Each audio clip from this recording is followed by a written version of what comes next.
What makes a person willingly betray the very foundation of trust? The word lie itself carries a heavy negative connotation, instantly signaling deception. Yet, from childhood cries to courtroom perjury, lying permeates human interaction. This paradox invites us to explore why we, as a species, are drawn to falsehoods.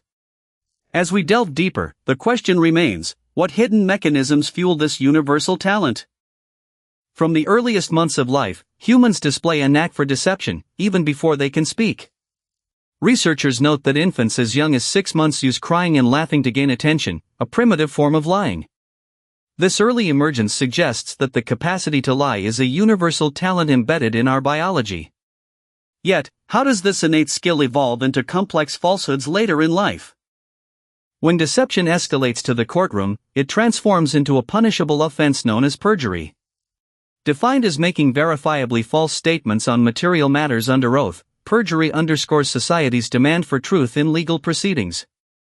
This legal boundary raises the stakes for liars, turning a personal habit into a criminal act. Could the fear of such consequences deter the most habitual deceivers?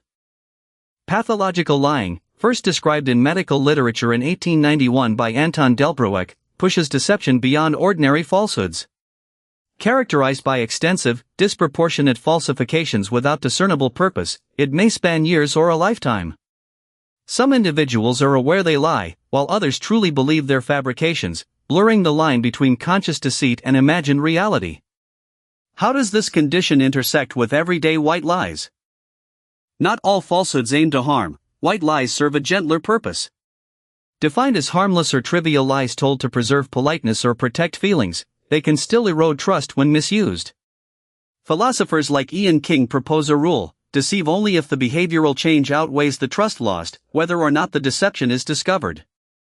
Does this ethical calculus justify occasional deception? Scientific inquiry reveals that fabricating a story demands more cognitive effort than stating the truth. Recent studies show composing a lie takes longer, a fact leveraged in lie detection methods that monitor response times. Moreover, instant answers may betray a prepared falsehood, offering investigators a subtle clue. Could this temporal lag become the key to unveiling hidden deceit? Beyond human realms, deception appears in the animal kingdom. Great apes have demonstrated the capacity to lie, as seen when the gorilla Coco pointed to a handler and laughed after a sink was torn from a wall. Similarly, the killdeer bird feigns a broken wing to lure predators away from its nest. These behaviors suggest that the roots of deceit run deep in evolution. What does this imply about our own moral responsibilities? Cultural narratives have long warned of the perils of chronic falsehood.